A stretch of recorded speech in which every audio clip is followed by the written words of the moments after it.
Alright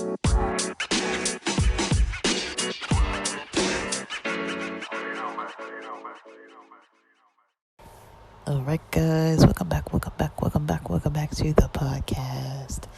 Welcome back to Game and Compute. Here on this podcast, we talk about jobs, careers, education, side hustles, anything pretty much that has to do with finance, money, a little bit about the economy, and let's jump into it. A topic that recently came up is trans representation, as it pertains to, I guess, the process of branding, I guess you would say. So for example, this comes up with trans people as well as LGBT people, who might be like sexual minorities or gender minorities or anything along those lines. But this concept kind of came to mind more so through Ashley Gavin's most recent episode. So she did this interview with, I guess it was a podcast, or her regular podcast episode, but it was kind of like an interview almost, like she does them like an interview in a way, because they get to talk a lot about their content as well. But it is themed. It is a sexual themed queer podcast, and so she has a lot of different comedians mostly, sometimes podcasters, mostly comedians, mostly LGBT people, sometimes cis straight people, but allies in general, but usually, she usually has LGBT people on. So if you haven't checked out her podcast, go ahead. It's really good stuff. Sorry, I don't know what's wrong with my voice. I'm like yawning, literally. Like, I'm trying not to yawn, which is why I'm sounding so weird when I'm talking. But so yeah, she interviewed Nico Carney, Nicocarney.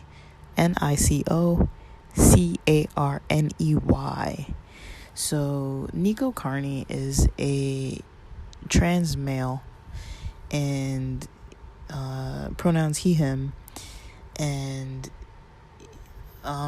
he was recently on her podcast, and I found it interesting, that, a lot of times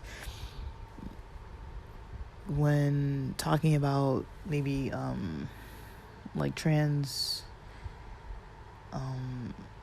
content creators or trans people in general, a lot of times maybe we don't focus on business. We focus a lot on, like, people, not we, but I'm just saying, like, in general, people are like, oh, like, they want to focus on, like, maybe the past of, like, okay, like, some kind of things that might be a little, like, bordering inappropriate if they're speaking to a person, like, it's not appropriate to ask somebody's dead name or start talking to them like, oh, can I see pictures of you when you were in a dress, or like when you identified as like a female or whatever. Unless somebody wants to really talk about that information, it's not really a question for others to be asking, really. I'm not saying Ashley Gavin did this or anything. I'm just saying, like, that's something that, I guess, as a disclaimer, I feel like I need to put it out there, just because a lot of times when people aren't familiar with certain populations of people, they just start asking all kind of questions. And one thing I notice about, being an LGBT person myself, sometimes people don't know what to ask, and they're just kind of like, oh, like, how do I talk to you about this? Like, how do we continue talking about, like, updates about your dating life or updates about, whatever. But it seems like people really want to know about relationships and sexuality and stuff like that, almost more so than they do with like cis straight people. I've really noticed that. Like my straight friends, when they first introduce to people or like meet people aren't really talking about like, oh, are you married? Are you gonna get married? If you get married, are you gonna have a kid? Are you gonna have a biological child? Are you gonna like adopt? And like, like, are you seeing anybody right now? Like, what's their gender? Like, what, like, I feel like those types of questions come up a lot more for LGBT people, like kind of before people even want to kind of know about you. And for trans people, there are more added layers, and I would say, and for non-binary people too. But I think for trans people, people start asking questions about, like I was saying, like about like a dead name, or about like what somebody might have looked like when they identified as female or pre-transition. And sometimes people are on the internet and they'll share their transition, or you'll see like different content of them when they were previously in a different identity. Like they maybe hadn't come out yet, or maybe they weren't aware themselves of their gender identity, or hadn't come into it yet, and then they come into it, and then it might have been like a person who was a cis lesbian female who comes out as a trans heterosexual male, or a trans queer male, or a trans gay male, or whatever identity that they come out as. And there's usually a process between that of like someone realizing things about themselves, or like coming into that part of themselves that they're now, this is, these are their labels. This is how they identify. This is, how they prefer others to, speak to them or treat them, or, places where they're more comfortable, and like, where's the dysphoria coming from, in society and things like that. But then comes up this topic of, if you're a professional and you have your own professional brand. So this can be anybody at all, from work, from a work setting of like, maybe you do data entry for a temp agency, or maybe you do Facebook and other like Instagram and social media posts for a startup, or maybe you yourself are a content creator, or in this case of the specific example, like Nico Carney, a comedian, or maybe you're a model, on Instagram, or maybe you're an actor, right? So you can see like, people might be in the public eye in a different way, and when you follow a lot of content of certain people, you'll see it come up too. Like I know one of the very famous YouTubers who previously, comedians, but I learned about this person through YouTube. One of the famous comedians that I came across on YouTube earlier on, that identified as a white lesbian female, and their brand was Rhea Butcher. And, I came across Butcher when I was first introduced to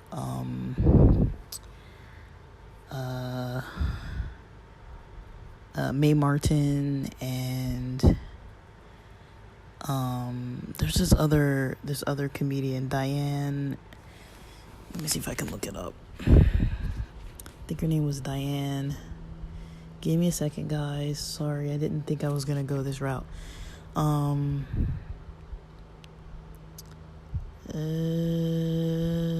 me see. Oh my gosh, I can't spell. It's not helping. If I look up queer comedy, Diane, maybe it was Diana.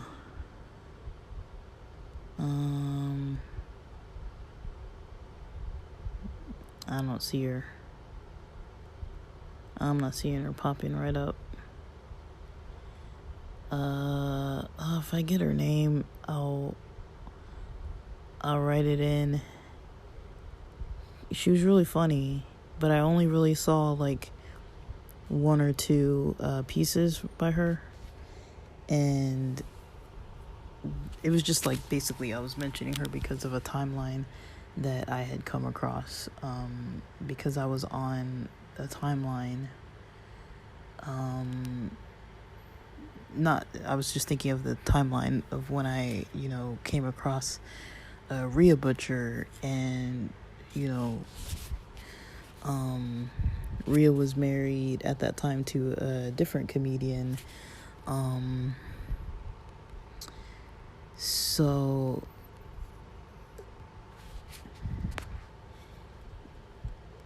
yeah, so I'm trying to I'm pausing because I'm scrolling through YouTube at the moment.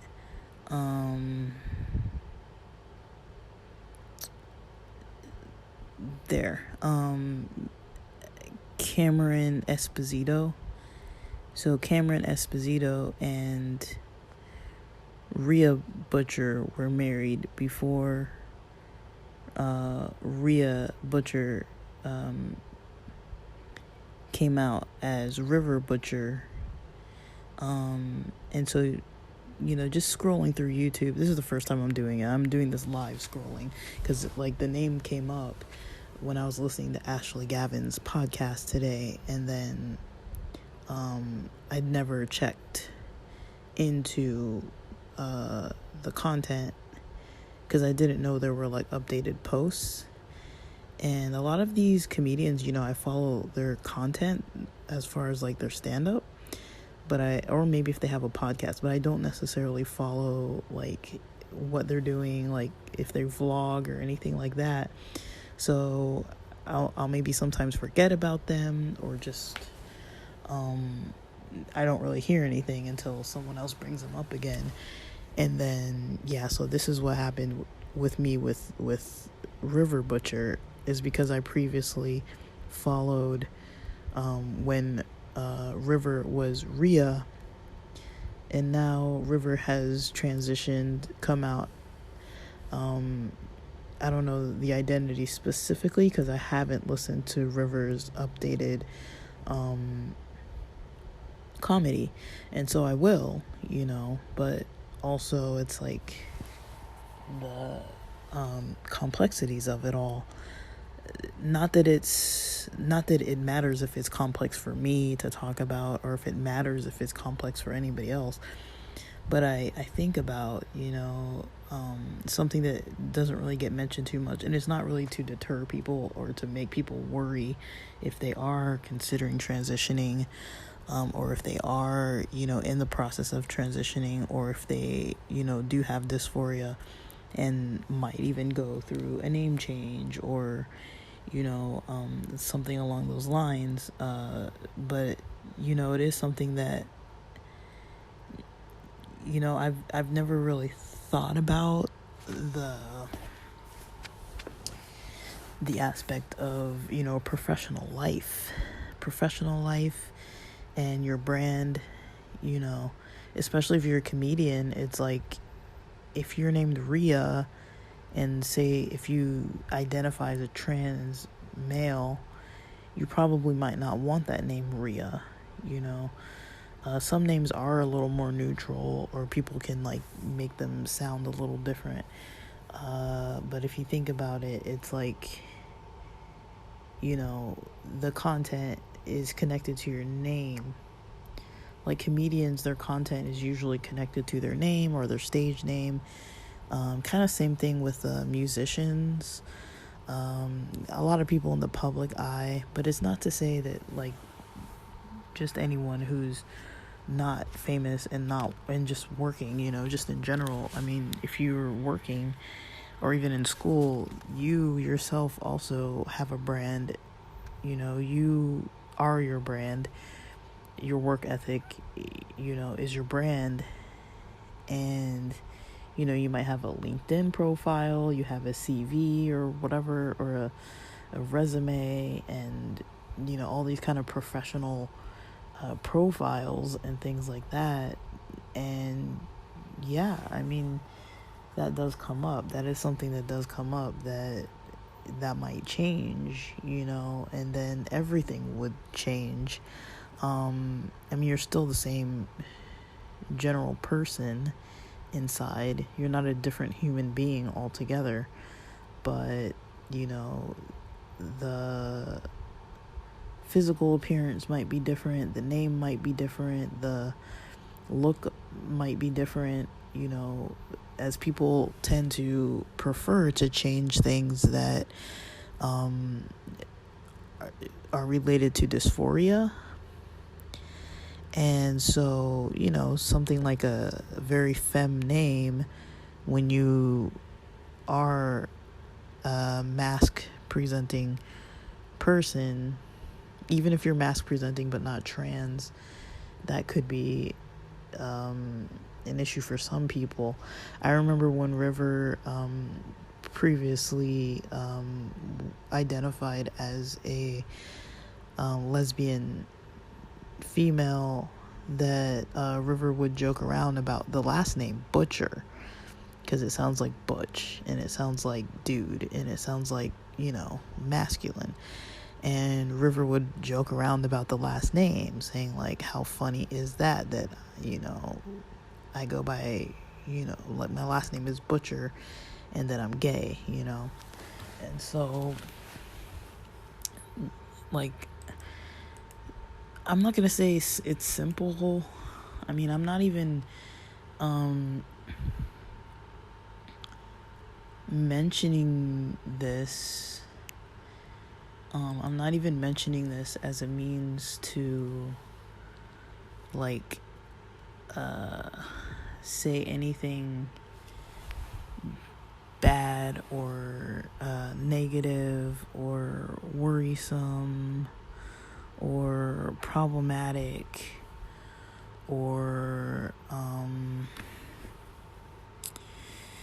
you know, in a negative way. It's just it kind of almost in like a matter-of-fact way. Like, it's just, you know, sometimes there are things that don't come to the forefront, that aren't talked about in, you know, mainstream, you know, cis hetero world. You know, these things don't come up. You know, people are still concerned about, you know, kids being taught about certain stuff in schools, and that they're gonna get confused somehow and decide that they want to start transitioning, and just like all of a sudden, so, and that's not, you know, I mean, I don't know the statistics on that kind of thing, but that's not necessarily how, you know, someone who identifies as trans is going to, you know, just start, you know, at like a 4-year-old kid, just like starting to like want different hormones and stuff like that, like, or that a school has to do something, you know. It's like people get really hung up on stuff that doesn't really seem like something that actually is going on. I've noticed that a lot. that people start worrying about things that other people are gonna do, and it's like, well, what difference does that really make? You know, what difference does that really make in my life, in the life of maybe my boss, my supervisor, the director, the CEO of a company. Like, I mean, these things matter, that they need to think about, is there workplace safety? Are there protocols in place for people who are non-binary or trans? Or is there a protocol in place for if you transition, or if you are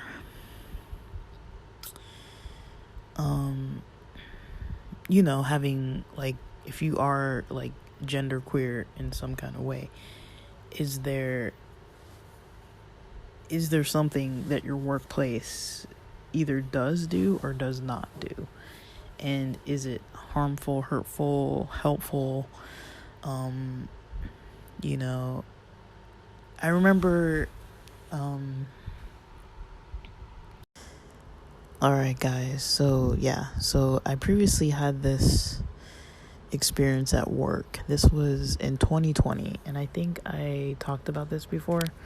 So it was in 2020, sometime between the months of, I don't know when, but I think it was during Pride Month, during June of 2020, I think.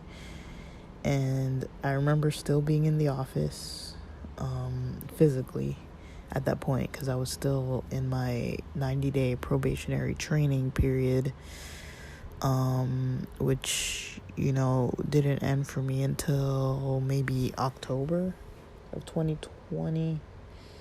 And so I remember this example. So I was at work and kind of newly met a new coworker. And I was like, okay, I was pretty excited that, I knew that, I wasn't the only queer person in the office. And I kind of, it was June, and I started talking about Pride. Does anybody do anything for Pride? And at this time in the office, there in the company total, there was like the person who started the company. There was our director at the time. There was a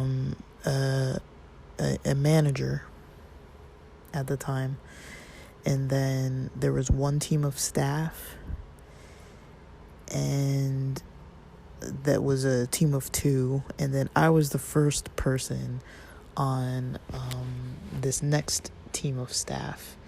So I was the first person, and then shortly after, a queer female started after I did. So myself, I was brand new. I had previously worked with the person who started the company, not to start the company at all, but I'd worked under her at a separate site.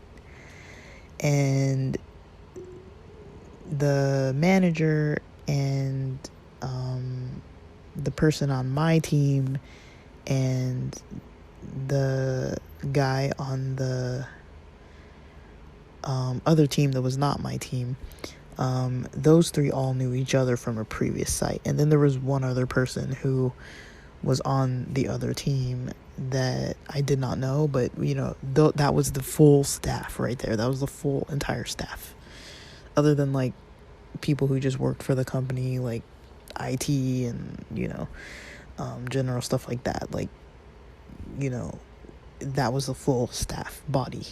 And so I don't remember how long into working, but I do remember in June of 2020 starting to talk about topics like pride and gender and just different kind of deeper topics, and I was kind of excited because I was like, okay, it's a new job, new place, few people, and the one person on the other team, they did identify that they're gay, and I don't know how it came up, but they just like casually mentioned it one day as part of something they were saying. And then I was kind of like putting out feelers, like, is there anybody else? Kind of like that was kind of like why I kind of started mentioning Pride, like, hey, like, what do you guys usually do for Pride? And I think that year there was no Pride festival in San Diego. I don't think there was one the following year either in 2021. 2022 was the first time the Pride Festival came back around. And so 2020 there was no Pride Festival. And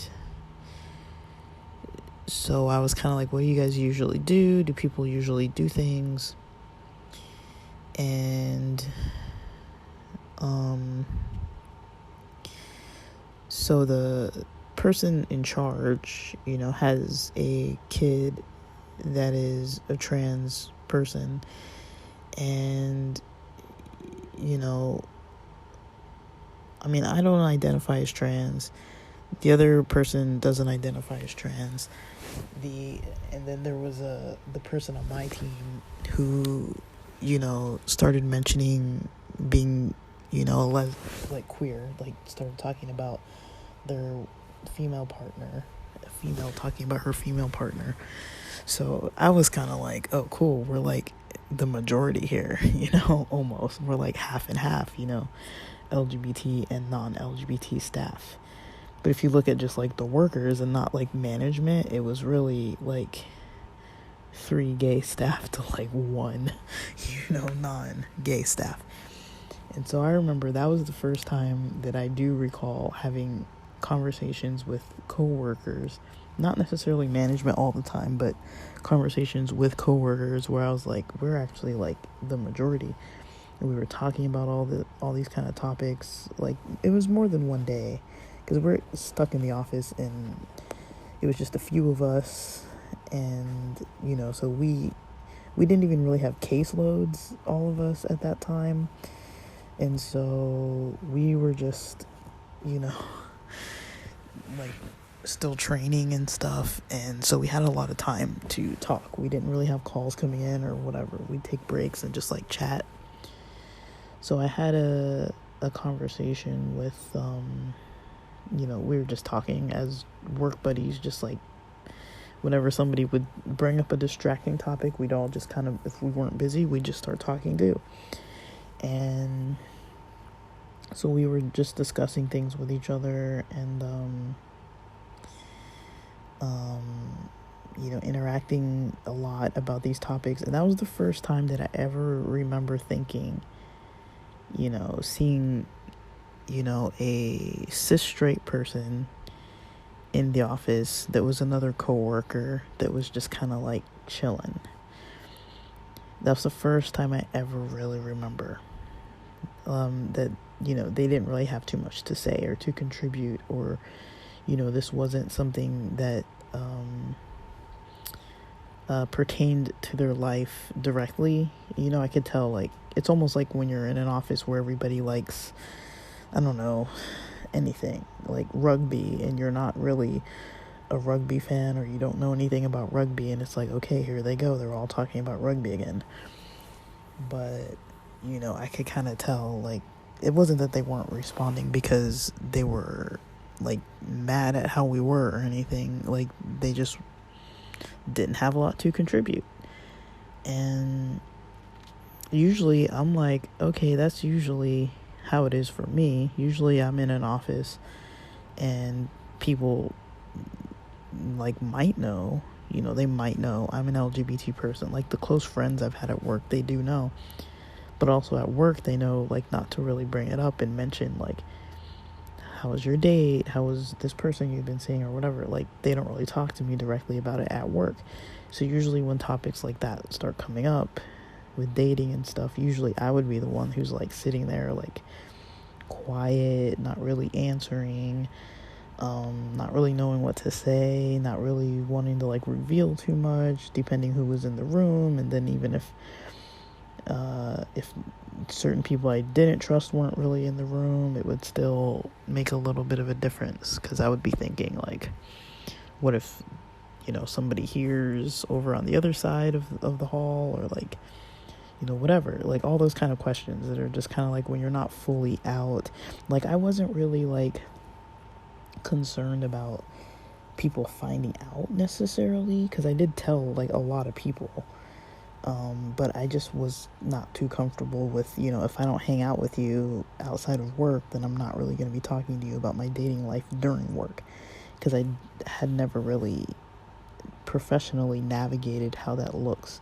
And mind you, the places I've worked for are very, very, very, very open-minded, and I still have not been able to, at that first site, not this site that I was talking about with June 2020.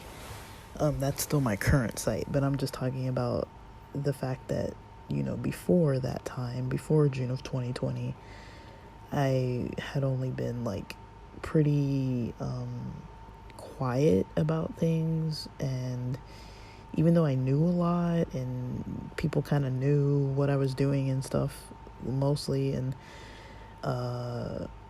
they were very respectful and never really said anything. There was only really one person who was ever somewhat problematic, and that person, I remember they would always be like, you're so secretive, and they would say it like in this weird way, and they'd always be saying it like when there's groups of people around, and like it kind of made me uncomfortable being around them, honestly. And like, but I would kind of just say like, I'm not secretive, I just keep my personal life outside of work. Like I'll talk to you about like generally that I went hiking on the weekend or something, but I'm not going to tell you if I went to a gay club. Like that's like a whole different conversation, and so I saw that person a couple times at different work friends parties, outside of work. And I kind of started realizing how that person was. And I remember even once where, they kind of didn't corner me, but I like walked in and it was that person and then another person who I hang out with regularly, who's a good friend, who, the problematic person was like, oh, like, are you dating anyone? Are you on any dating apps? And I was like, yeah. And then they're like, which ones? And I was like, probably not any of the ones that you're on, and then fast forward even to like 2022, I had a couple awkward experiences with that person. They ended up getting licensed, and good for them. And so a lot of my friends, when they get licensed, they'll put up like an Instagram with their license profile, and they'll request me to add them, and so I'll add them usually. And then she was one of those people who did that too. When she got licensed, she had a professional profile, and she requested to follow, and I was like, cool. And then I can't remember why, but I think I went through my Instagram and I was like, there's some stuff I posted. I can't remember what it was. It might have been either the concert stuff or the snowbird stuff or whatever, where I was kind of like, do I really want everybody, connected to this? And also because I have this podcast's Instagram, I was a little bit reluctant to post, because there was one other instance where a pastor friend found my Tomboy Official Instagram, and I was like, oh no. I don't think he cares, but I kind of was like, I never added him. And then because I got a little nervous about it, because I was like, well, if he connects, then it's going to connect all of his people, and some of those people overlap with a lot of church people that I'm really not trying to be involved with. So that happened.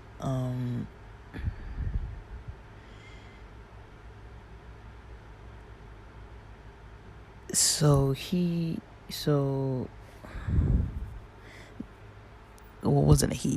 This person was a female. So she basically, I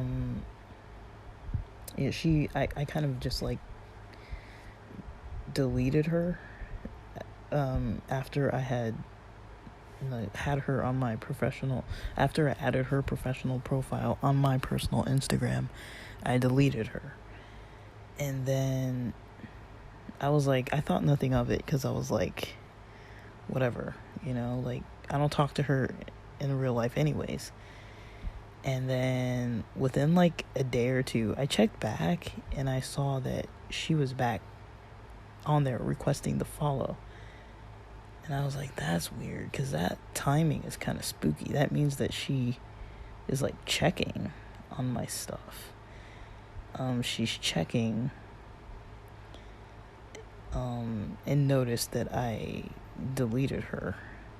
And I think she had a personal profile too that maybe I deleted. And I thought it was weird. I think I noticed it 1 or 2 days later, but she may have actually requested to follow like the day of. And the thing that makes it weird, guys, is because I don't really post on Instagram that much. Like, I only barely started posting like if I go to a concert or if I go snowboarding, and otherwise I don't post like even weekly, even monthly. And so for someone to like notice that I deleted them, I mean, like, how the heck are they even gonna notice? Like, like, unless their professional profile just didn't have a lot of people on there. And so I thought that was weird. And then maybe like sometime before August of 2022, the same person sent me some weird text that was like, I'm at, blah, blah, blah. Like, I don't know where it was. It was like something. And then I sent back like 3 question marks, like, huh? Like, kind of like, why is she texting me? Like, she never texts me. I don't even know who she is. Like, I mean, I do know who she is, but I was like, I don't even like talk to her. So like, why the heck is she texting me? Because texting is kind of like a more personal thing. It's like, you don't just like text somebody that you haven't talked to for like, I don't know, 3-4 years.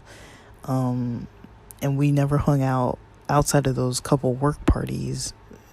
We never really hung out individually, and I had invited her out with me, with other friends that were co-workers, with other friends of mine. I had invited her out so many times before, though I was like, okay, well, she doesn't even want to hang out, so why the heck is she like acting so like trying to be involved? Like, for me, I'm like, if you're gonna be involved in knowing about my life, then you kind of have to be involved in my life. Otherwise, unless you come across the podcast, you're not really gonna know too much about what I'm doing. And so, yeah, I don't just have everybody on my Instagram like that, and I don't just post every single thing that, like, every time I'm out to dinner or every time I'm out somewhere, I don't just like post it. And so, I only barely started checking it more recently, and it's because a friend of mine goes to concerts a lot, so I like to check their content, and because of other Instagram influencers and stuff, I really like their stuff, so I've really gotten a little weekend addicted to Instagram. And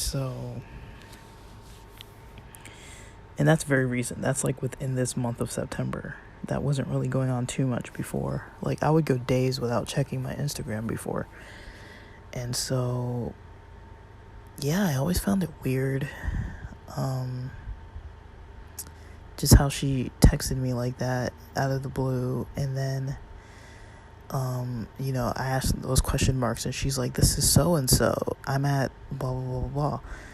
And I was like, I don't know where that is, like I looked it up, even I googled it, and I couldn't find it, or Yelp or whatever, like somewhere in San Diego. And I wasn't even in San Diego when she texted me, but I was mentioning that, like, I don't even know where it is, And she told me who she was. I was like, in my head, I'm like, I know who you are. Like, I have your name and number saved in my phone, because I previously used to text her and invite her out to hang out with me and some other people, because I was just like that. If I knew that there were people at work who kind of wanted to, like, hang out, I would usually not mind inviting them out.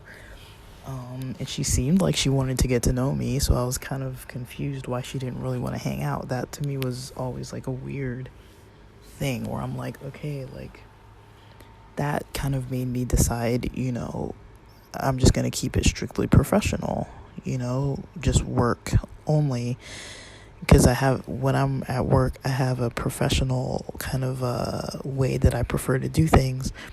And that does not include me talking about bars and clubs and dates and parties and all that kind of stuff.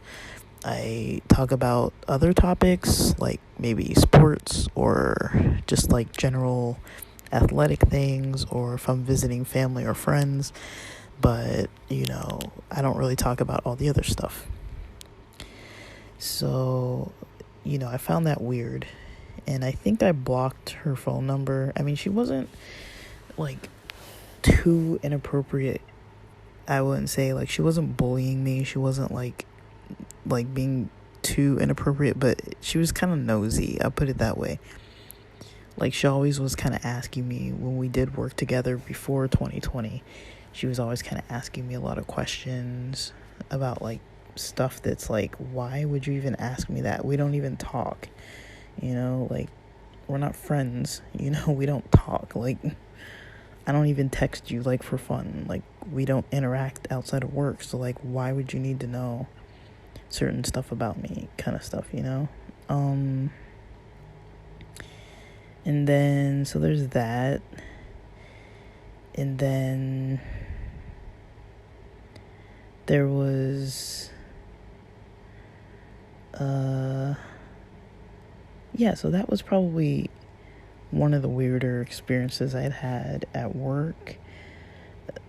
But, when I fast forward to like 2020, when there was that small work group before the company had grown to the size it is now, it was still a growing new company, and I was there when it was pretty new. Like I mentioned, being the first one on that other team, on the second team that was developing. And then, so there were 3 LGBT people, myself being one of them, and one other colleague that was non-LGBT, and then 2 management staff that were not LGBT, but one of them had an LGBT child that did come into the office a couple times, and I was kind of like pretty, like, I hope this kid, like, not like that they're interested in me, not like that, but I was just like, I hope they see kind of the diversity of the staff that's here, and they can look at me and see how I dress and see how I am and just be like, this is who your mom hires for her company, It's like half a queer staff, you know what I mean? So I was kind of like, that kind of gave me hope, and then, so yeah, basically that was the first time that I remember there being a coworker who was kind of maybe left out of the relationship conversation. I mean, she was a minority as in being a female, but, she wasn't an LGBT minority. She wasn't an ethnic minority, and, in some cases still did have, like, a form of privilege on some end. And so, I do often wonder what that's like for certain people. But also, that was kind of the climate of 2020. A lot of people were, having those experiences for the first time in the workplace, or just in general. I did, witness a lot of people having experiences that they had never had before. Something a little off topic, such as like, the Caucasian management staff, in our whole company having like Zoom meetings about white privilege, and the majority of them were Caucasian. And I overheard some of these conversations because, the owner of the company would be in their office just like on Zoom with those speakers on and like no headphones and stuff. And we kind of were listening in a little bit, but still kind of working in the background. And like, she did that on purpose. Like, she wasn't like hiding it or anything. And because she knew it was during our shift. And so that was the best we could do, was to kind of be able to like overhear how they kind of talk about this kind of stuff, because they don't really have meetings about it. And, they were mostly talking about white privilege and like white people, and they kind of kept it kind of like, okay, how do we support our black staff? How do we support our minority ethnic staff in the workplace during these times when there's more recognition of police brutality and being, with white privilege being brought to the forefront. And they weren't really directly talking about like policies or like how we're gonna hire more ethnic minorities like in higher up positions or anything like that. And it was kind of interesting that the majority of the staff that were on these calls, on these Zoom calls, they're mostly all white people having these conversations. And I'm not saying like that's necessarily a bad thing. I'm just saying they probably have never thought about this before. And so just the fact that they're not ethnic minorities, and it was all management staff having these conversations, and there isn't an ethnic minority in our higher up kind of like CEO type staff. I think they maybe recognized that because they were having these meetings and they're like, well, there aren't any black ones here, so we can just talk about this, and like, it's not that the black people weren't invited, it was just the people who were actually in the meeting were supposed to be mostly like management, like higher management, like the owners of the different like companies and stuff. So anyways, that was just kind of a side note, but it was during the whole climate, where all these things were happening, that I just happened to be in I was still an ethnic minority, still gender minority, but, I was no longer like a sexual minority, I mean, in a way, yes, but in a way, no, and that's the first time that had ever happened. And then I fast forward to now, and I don't even know how many staff we have. We have a lot of staff, but I think we have like 30 almost. And there's at least one or two people who go by they, them, or don't mind which pronouns are used. I think one specific person, maybe two, go by they, them. We have other LGBT staff. One of the supervisors is an LGBT staff with a gay partner. We're all up in it. We're all over, the company. And at least in this branch, it's a very diverse branch. A couple people with the hijab, with the religious traditions, a couple, like cis white men, some Spanish speaking Latino men, some gay men, some queer people, some lesbians. Some people just don't really say, but I get a vibe from a couple people that I'm kind of like, I know what's up, but we don't really talk about it because we're just like talking about work the whole time now. But I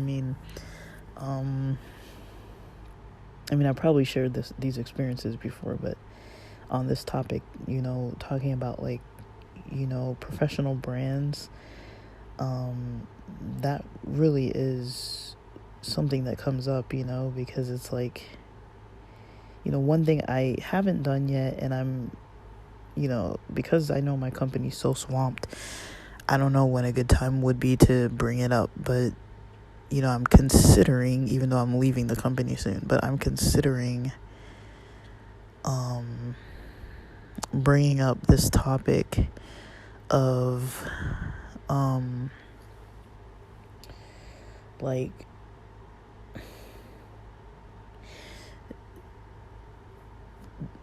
the way I would bring it up would be if, because I know we're always hiring.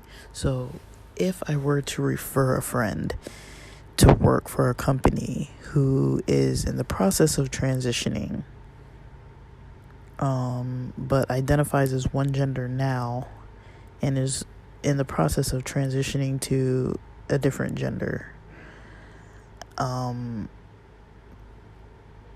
would that impact their work status, their payment, their,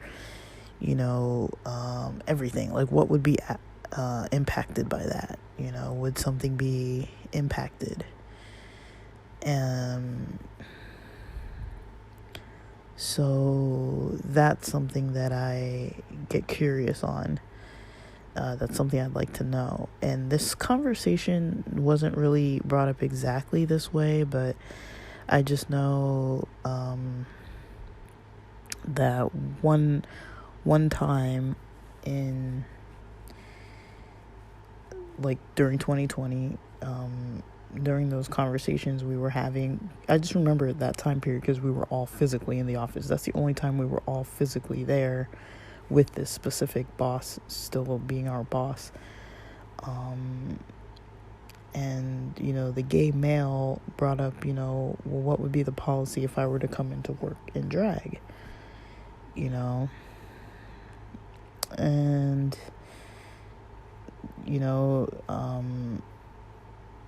nobody was saying, like, don't do it, but it was kind of like, like, it's one thing to come in, with, as long as it's professional, I guess was kind of the answer. Like, not coming in like some kind of, like, unprofessional looking costume kind of,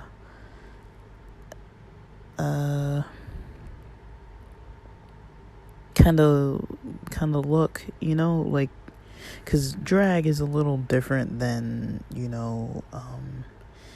dressing for, identity reasons, a little bit. Like, I think the difference is the performance and entertainment aspect of drag. A person doesn't really have to be genderqueer or a sexually queer person to be, dressed in drag. Anybody can go into drag, but it does have a lot of queer culture in it for sure. And so you can't necessarily separate that out from it. Like, I don't know if they're like straight drag, events. Usually they tend to cater to the LGBT community.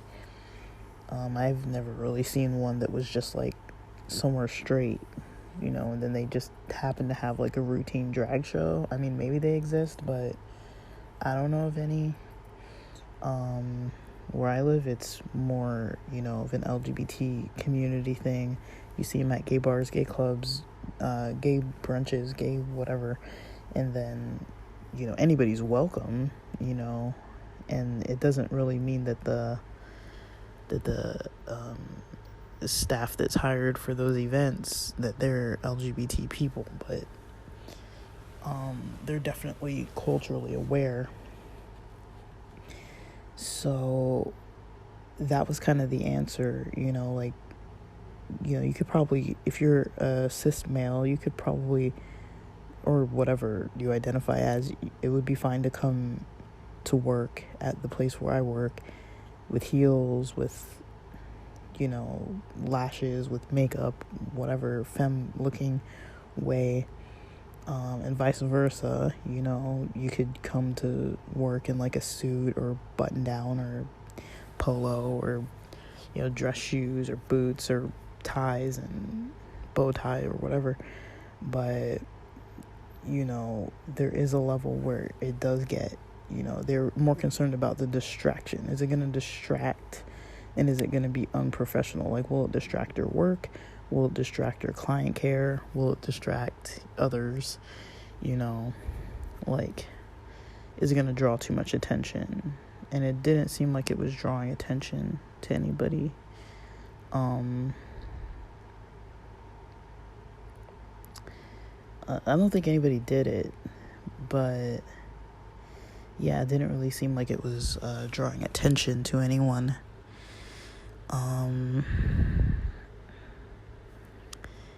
And so that was kind of the overall explanation that we were given as to, is it allowed? Are we allowed? I mean, I have mentioned this before, that I kind of have my own dress code. I wear what I wear. People don't really know what to do with it, but I mean, I feel like my bosses all this time have known me so well that they don't really bat an eye with what I wear. They're never like, oh, like that's inappropriate, like they just let me dress in my clothing. They don't really like say anything to me about anything like that. I mean, there have been comments to the tune in the work environment before 2020 at my old site where, there was like one or two special days, or maybe it was like one whole week, but I was out for some days and then I came back and like people were wearing like ties and stuff like that, and I just kind of waltzed in like wearing whatever I wear. And then I remember one of the interns being told, you can wear whatever kind of shoes, but you're not allowed to wear sneakers. But I would wear sneakers, to work. And nobody said anything to me. I didn't even know that was part of the dress code, that you can't wear sneakers. So I would just wear them.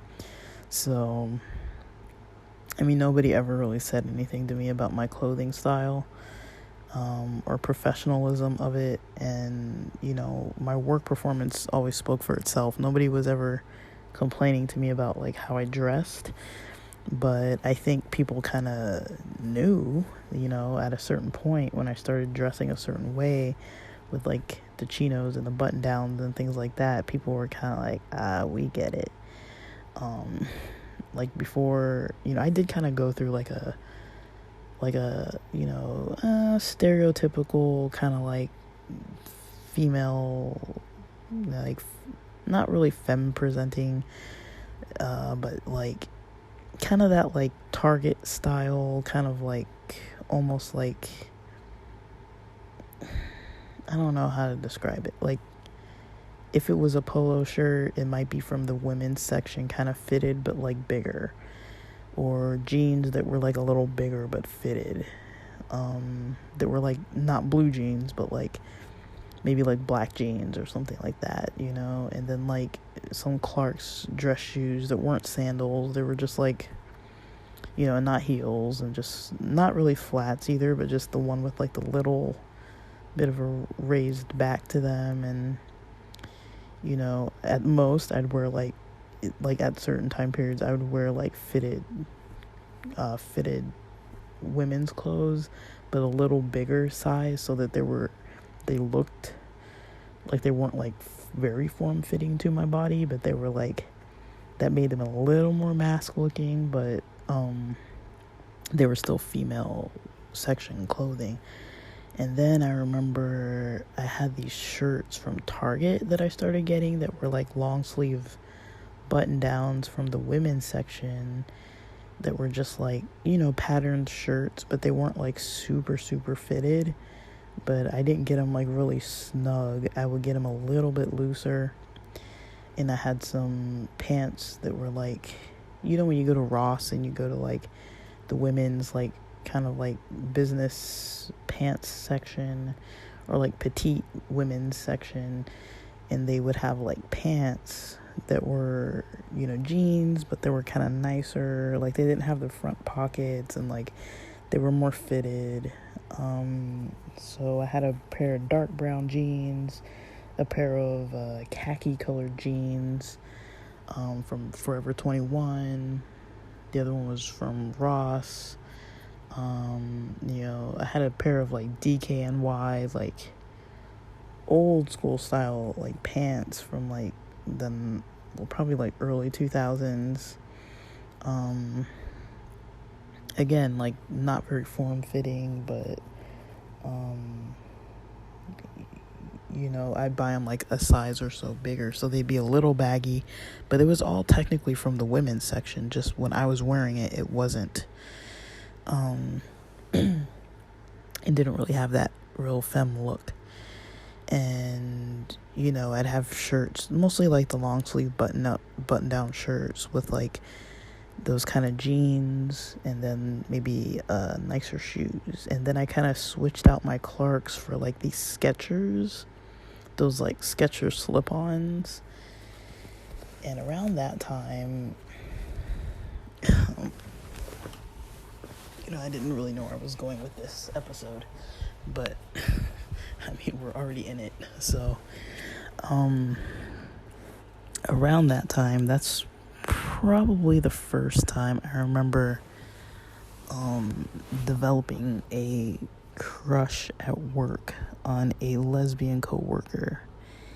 And she was married, so married to a woman, had a wife, and so at that time I was kind of like, okay, she's married, so I'm leaving it at that. And she was totally just like, I was like, I just left it at that. She was married. And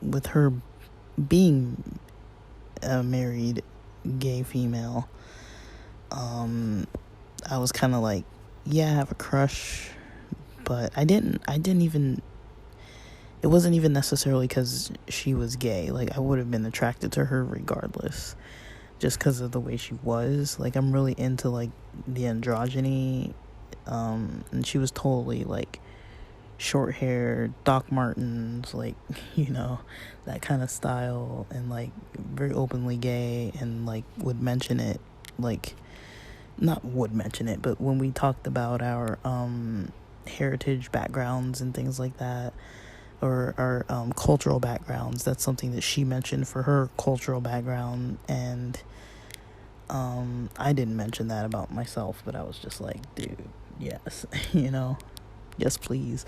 But yeah, I remember I would like avoid her. Like, there was a copier in the front of the building and one towards the back, and I used to use the copier that was in the front, even though it was really far away. I didn't really want to use the copier closer to me, because it was really close to her. And so, I was like, oh my gosh. But yeah, she would compliment like my shirts and my jeans, and like,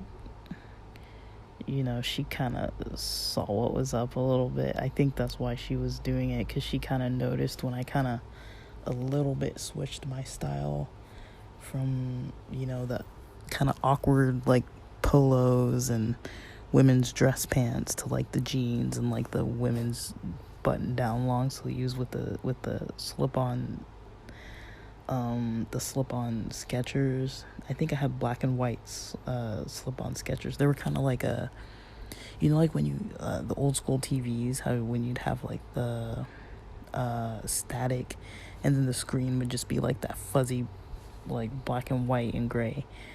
They were kind of like that color, like black, white, gray, kind of little, like, it basically looked like that kind of fuzz on the TV screen.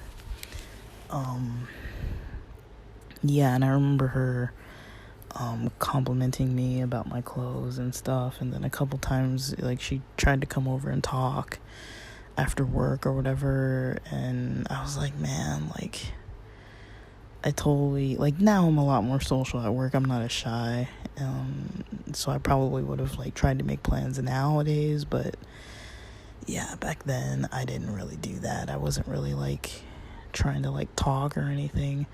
I was just, like, nervous and didn't really want to talk, but and I avoided her, and, like, you know, she would come into the place where I would work, into my little section where I shared with, like, 4 of us, and, like, she'd come in and, like, talk and stuff, and, like, yeah, I was just, like, so nervous around her all the time, but, like, to a point where I just, like, avoided her so much. I was like, oh my gosh, I'm so, like, nervous around her. But I mean, she was totally professional. It was just all in my head. I was just like, whoa, like, I'm used to just being focused at work. I'm not used to being all, like, flustered, you know, by somebody.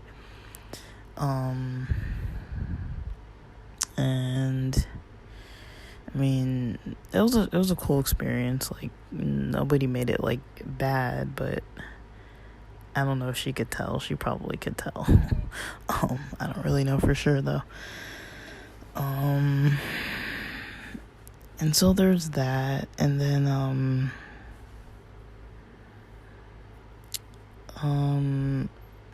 yeah. But yeah, I did have a bit of a clothing transition and a, you know, a lot of different things happening during that time in my life. But yeah, that was pre-2020, and then 2020, and then now in 2022, yeah, the site that I work at is just very diverse on so many different levels. And I am curious to know, you know, okay, now that we have all this diversity, like, what are the rules? You know, what if somebody has a religious holiday? What if somebody has a, you know, you know, if somebody has something related to their gender or whatever it may be, like, what is it that's that the company has as policies in place? Like, I don't really think it's really, like, my place, but I would just frame it from, like, okay, like, I wouldn't mind, you know, referring a couple of my friends to apply for the open positions, but, you know, what if the friend I, you know, refer is not a cis straight person? Like, is that going to be a problem? You know, it just sounds more like something that might be a little personal to be trying to bring up, because it's not even a real scenario. You know, I don't have a friend that is a specific trans friend of mine that's actually trying to apply, but I don't know, I might feel a little awkward asking, honestly, like, about the policies. I feel like I might be feel a little awkward about it, because I wouldn't want them to think that I'm talking about myself, even though there's nothing wrong with that. I still wouldn't want them to assume that, especially because I recently mentioned that, you know, within coming months I'm trying to transition out of this job, so I don't want to come back up and be like, oh yeah, by the way, like, you know, what if somebody was, you know, wanting to work here and they were having these, like, gender transitional stages in their life, and then I don't want them to be like, wait, is that where you're leaving? It's like, no, it's not why I'm leaving. It has nothing to do with it. But then coming into, you know, a new work setting, you know, I do get a little worried that, you know, there might be some phobia of a potential boss that could come up, I mean, this is just a worry in my own mind. Nothing has actually happened yet. But I think to myself, like what if, my LinkedIn profile doesn't look femme enough? Or what if, when I interview, I don't look femme enough? Or what if I get denied the job because somebody thinks that I'm, confused about my gender, or they don't like people who are kind of like on the androgynous type of look, or they don't like mask presenting females, or they don't like gay people. I mean, like, there's so many different things coming into a new job where it's like, those are things that I know I don't really have to worry about at my current job or at the previous site I was at, because it was still the same company. I never really had to worry about that. But it is kind of good to know your rules, know the laws, know what your rights actually are. So that's something I'm about to start looking into, because I know that a lot of states don't have a lot of rights, and in California, we do have a lot of rights, but the protection might not be there. And I'm used to working for a company that, employs, compassionate people that are honest, hardworking, even though they're very diverse, and we're used to working in such diverse settings. I'm not too sure how it would go working in a setting that's not as diverse. I'm already ethnically not as diverse. I'm already gender not as diverse. And I'm pretty sure there might be a lot less of people like me. But again, if the site is based somewhere like San Diego or LA or San Francisco or something, then I might just blend right in. But if it's somewhere like, I don't know, Minnesota or like North Dakota or like, I don't know, Texas, or I don't know where. I'm like making up places I don't really know for sure what their real rules are.